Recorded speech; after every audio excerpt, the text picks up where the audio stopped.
April 29th, 2023 takes me into the 300s in my countdown to begin through hiking the Appalachian Trail in 2024. 399 days to go, and I'm at Catherine Valley Trail, beginning at the Horseheads, New York Eck Birding Trail parking lot. Soon, 2 friends will arrive, and we will trek to the iconic Watkins Glen and back, totaling about 28 miles today. Kyle and Nicole are both ambitious adventurers like me and have accomplished impressive goals that include long-distance mileage. It will be a day of fun conversation while we put a checkbox on this trail together. Catherine Valley Trail does not have a lot of elevation, but it's arduous in its own way. Having good company today is a really good thing.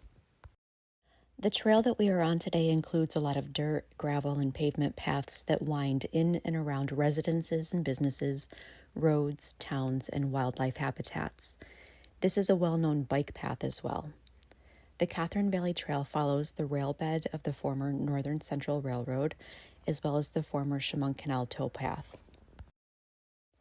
The trail crosses over the New York 14 highway via a pedestrian bridge, and we enter a wildlife habitat section where a cell phone fun fact tour is available.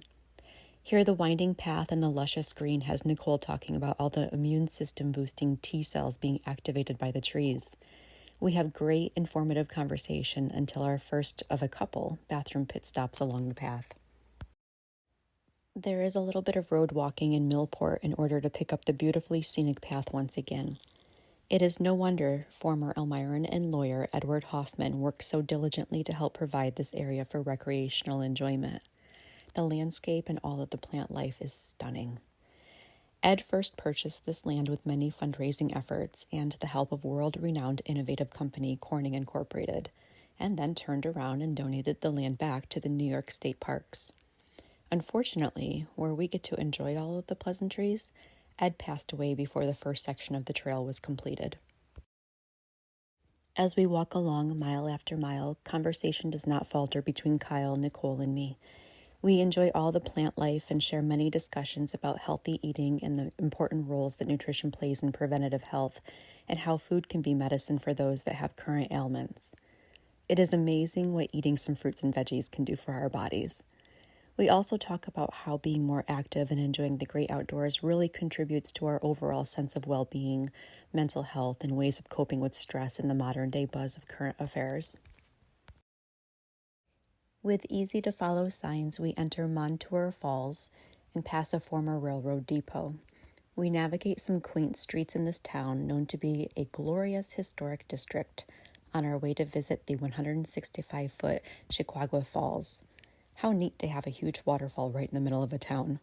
Thank you, beautiful upstate New York. And we are now at our 10-mile mark. Boat docks are within view as we get closer to Watkins Glen, and we also enter protected land along Catherine Creek Marsh. This conservation project serves as restoration for water level management, helping this environment remain in a more natural wetland cycle so that animal life native to wetlands can thrive. And we get to enjoy this section as part of a state land birding trail. We passed by Watkins Glen High School athletic fields and then onto a railroad bridge over Glen Creek for a picture. The rail line is still active and we backtrack to go through town. We can't be in Watkins Glen without little glimpses of race car-esque activity. We've reached our halfway point, denoted by a large granite sign in Lafayette Park, which is located near Seneca Lake, one of the 11 Finger Lakes in New York State. We also decide to walk through Watkins Glen to use the restrooms at the park, but not much else because we made a really good time and no food places that would normally tempt us, like Ben & Jerry's ice cream, are open yet. So now it's time to trek back the last 13 miles and catch glimpses of details that we may have missed along the way. On the way back, there are neat tidbits like goats and signage, and with nearly 10 miles left to go, we are on former Chemung Railway. We see a still-standing whistle-stop marker indicating that a train operator should blow the whistle as they approach an intersection with a roadway. As we came back through the Catherine Creek wetlands at 26.3 miles, Nicole and I realized that we just became ultramarathoners for the first time.